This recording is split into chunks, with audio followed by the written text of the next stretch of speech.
मित्रों, इस समय मैं हूं भूटान में। आपको एक जानकारी देता हूं। आज तारीख हो गई है 4 अक्टूबर 2025 और ये पीछे मेरे देख रहे हो इंडियन ऑयल का पेट्रोल पंप है। ये डीजल का रेट आज की तारीख में 64 रुपया 38 पैसा। ये पेट्रोल का रेट है, सॉरी 64 रुपया 38 पैसा ये गाड़ी में भर रहा है, देखो। और डीजल का रेट थोड़ा ज्यादा है यहाँ, थोड़ा बहुत 67 रुपये 28 पैसे। ये डीजल है, देखो डीजल 67-28, पेट्रोल 61 रुपये 92 पैसे यहाँ पर। और ये देखो इंडियन ऑयल का पेट्रोल पंप है सामने, और भारत से ही आता है ये। और ये भूटान की गाड़ियां हैं, ये देखो। और ये हमारे यात्रा प्रेमी ग्रुप के सारे सदस्य हैं। आज 4 अक्टूबर 2025, देखिए सर, 64 रुपये 38 पैसे, 65 अलग अलग, और यहाँ 61 रुपये। पेट्रोल 61 रुपये 92 पैसे और डीजल 67 रुपये 28 पैसे। ये देखो गाड़ियों में भर रहा है। तो आज हो गई है 4 अक्टूबर 2025 और मजे की बात है, तेल भारत से ही आता है यहाँ। इंडियन ऑयल का पेट्रोल पंप ये भूटान की गाड़ियों से भर रहा है। और ये सब हमारे यात्रा प्रेमी मित्र, और ये पास हमारी। तो भूटान ट्रिप के दौरान 4 अक्टूबर 2025 को हम यहाँ पर भ्रमण के लिए।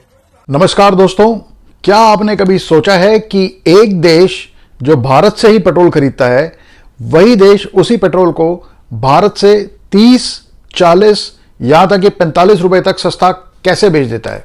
जी हां, हम बात कर रहे हैं भूटान की। और सवाल सिर्फ इतना ही नहीं है कि वहां पेट्रोल सस्ता क्यों है, बल्कि यह भी है कि हमारे यहां इतना महंगा क्यों है। तो आज हम इस वीडियो में सिर्फ आंकड़े ही नहीं दिखाएंगे, हम इस कीमत के पीछे के छिपे हुए टैक्स, सरकारी नीतियों और जनता के जेब दर्द को समझेंगे, हल्के लेकिन चुभते हुए अंदाज में। तो चलिए शुरुआत करते हैं एक सिंपल से सवाल के साथ। अगर भारत में पेट्रोल 100 रुपए से ऊपर जाए तो हम कहते हैं कि क्या करें भाई, अंतर्राष्ट्रीय तेल भाव बढ़ गया है।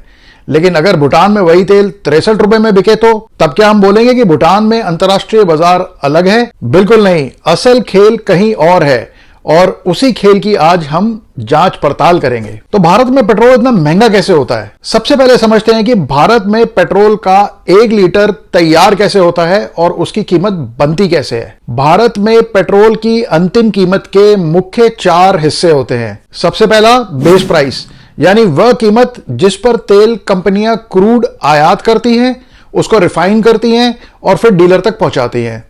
दूसरा एक्साइज ड्यूटी, यह केंद्र सरकार द्वारा लगाया गया टैक्स होता है by central government. Third VAT, यह सेल टैक्स यह राज्य सरकारें तय करती है, यानी कि स्टेट गवर्नमेंट्स। और चौथा dealer commission plus distribution cost. तो अब चौंकाने वाली बात आगे सुनिए। कई आंकड़े बताते हैं कि दिल्ली जैसे शहर में पेट्रोल की जो अंतिम सेलिंग प्राइस है, उसमें लगभग 50% हिस्सा सिर्फ टैक्स का होता है। यानी कि जो 100 रुपए का पेट्रोल है, उसमें करीब 50 रुपए आप सिर्फ टैक्स दे रहे होते हैं। तो सवाल यहां बनता है, क्या हम पेट्रोल भरवा रहे हैं या टैक्स सरचार्ज का दान कर रहे हैं? तो देखते हैं भारत वर्सेस भूटान, दोनों डेटा का टकराव। तो आज जरा नजर डालते हैं भूटान पर। ग्लोबल पेट्रोल प्राइसेस.com के अनुसार भूटान में पेट्रोल की जो एवरेज कीमत है वो लगभग 63 रुपीज पर लीटर बताई गई है। वहीं भारत में शहर के हिसाब से यही कीमत 95 रुपए से लेके 110 रुपए प्रति लीटर तक पहुंच जाती है। तो देखने वाली बात है, एक तरफ 63 रुपए, दूसरी तरफ 110 रुपए। तो अब आप खुद कंपेयर कर लीजिए कि जेब में मुस्कान कहां मिलेगी। और मजेदार बात यह है, भूटान पेट्रोल खुद नहीं बनाता, वह भारत से ही आयात करता है। यानी वही माल पर 2 अलग लेबल, एक भारत में टैक्स टैग जोड़कर महंगा और भूटान में साधारण भाव पे सस्ता पेट्रोल। शायद वहां की सरकार जनता से कहती होगी, यार तेल भरो, टैक्स नहीं। क्या ये सिर्फ एक बाजार की मजबूरी है? तो यहां पे एक बड़ा कॉमन सा लॉजिक दिया जाता है, भारत एक बड़ा देश है, जरूरतें ज्यादा है, इसलिए कीमतें भी ज्यादा हैं। बट सवाल ये नहीं है कि बड़ा देश हो या छोटा देश हो, सवाल यह है कि बोझ बराबर बांटा जाता है या एक तरफ झोंक दिया जाता है। तो जब क्रूड ऑयल की कीमतें अंतर्राष्ट्रीय बाजार में गिरती हैं, तो क्या भारत में पेट्रोल का रेट तुरंत नीचे आता है? कभी नहीं, क्योंकि टैक्स स्टेबल रहता है, स्थिर रहता है और भाव कम होने का फायदा जनता को तुरंत नहीं मिलता है। रिपोर्ट्स के अनुसार 2020 में जब क्रूड ऑयल का दाम बहुत नीचे गिरा था, उसी दौरान भारत में कई राज्यों ने वैट बढ़ा दिया और सेंटर ने एक्साइज ड्यूटी में थोड़ा सा माइनर संशोधन कर दिया।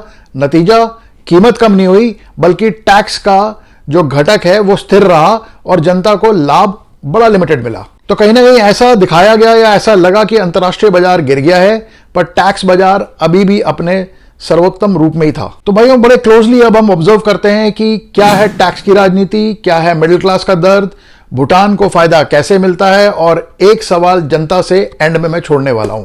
तो आइए इस पे बात करते हैं। तो टैक्स की राजनीति और उसका छुपा हुआ बैलेंस क्या है। अब बात करते हैं सबसे संवेदनशील मुद्दे की, टैक्स की राजनीति। भारत में पेट्रोल की कीमत तय होने से पहले ही यह मान लिया जाता है कि सेंट्रल गवर्नमेंट अपना हिस्सा लेगी और स्टेट गवर्नमेंट भी अपनी कमाई छोड़ने को बिल्कुल तैयार नहीं होगी। यह पहले से ही मान लिया जाता है। सेंटर का हिस्सा यानी एक्साइज ड्यूटी एक फिक्स्ड अमाउंट, स्टेट का हिस्सा यानी वैट या सेल टैक्स पर litre percentage, that is also fixed. यानी सेंटर कहता है कि मेरा हिस्सा पक्का और राज्य कहता है मेरा हिस्सा भी पक्का, मैं कुछ नहीं छोड़ने वाला, और बेचारी जनता पूछती है मेरा हिस्सा कहां गया। तो यहां सबसे बड़ी जो गेम है वो है केंद्र ड्यूटी घटाए पर राज्य वैट बढ़ा दे, तो फायदा फिर भी जनता तक पूरी तरह कभी नहीं पहुंचता है। कई बार ऑपोजिट भी होता है, लोग भाव तो देखते हैं लेकिन टैक्स स्ट्रक्चर कभी नहीं समझ पाते। तो कभी आपने सोचा है कि यार जो मध्यम वर्ग है, जो मिडिल क्लास है, वो सबसे बड़ी बेचारी अनसेड दाता है यार। चलिए अब बात करते हैं कि उस इंसान की जिसकी आवाज अक्सर पेट्रोल पंप की मशीन में दब के रह जाती है, यानी कि आप और हम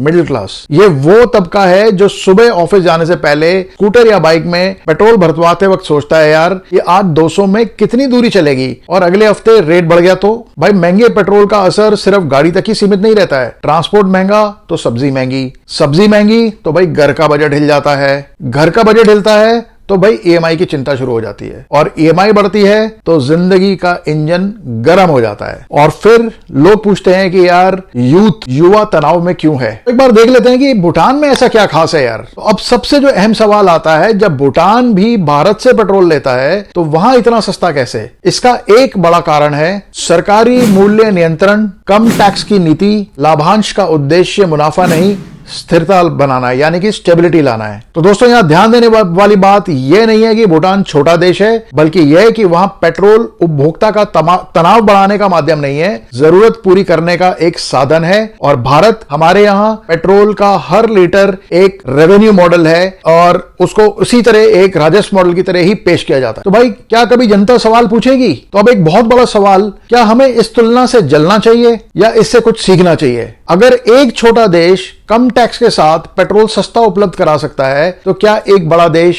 मजबूत अर्थव्यवस्था के साथ एक स्थिर और ईमानदार फ्यूल मॉडल नहीं बना सकता? तो अक्सर हम चुप रहते हैं और यही चुप्पी हर लीटर में और महंगी होती जाती है। तो सोचिए, अगर हम हर बार सिर्फ यह मानते रहे कि कीमतें तो बढ़ती रहती हैं, तो क्या हम कभी जान पाएंगे कि कितनी बढ़ाई गई है और क्यों बढ़ाई गई है? तो मैं आपके लिए एक फूड फॉर थॉट छोड़ता हूं। आज के इस पूरे विश्लेषण में हमने देखा कि पेट्रोल की असली कीमत सिर्फ तेल की कीमत नहीं है, यह टैक्स, नीतियों और राजनीतिक संतुलन का एक कॉम्बिनेशन, एक मिश्रण है। भूटान सस्ता बेचता है क्योंकि वह उपभोक्ता का जीवन नहीं जलाता है, और भारत में सवाल यह नहीं है कि तेल महंगा क्यों है, बल्कि यह है कि टैक्स अनियंत्रित रूप से इतना ऊंचा क्यों है, why it is so uncontrolled. तो भाई साहब, अगली बार जब आप पेट्रोल पंप पे जाएं तो आप ये सोचिए, मैं पेट्रोल भरवा रहा हूं या किसी योजना का बोझ उठा रहा हूं। तो शायद जवाब तुरंत ना मिले, पर सवाल जरूर जिंदा रहना चाहिए। तो मैं हूं आपका डे बाय डे विक्रम। मिलते हैं एक अगले विश्लेषण में।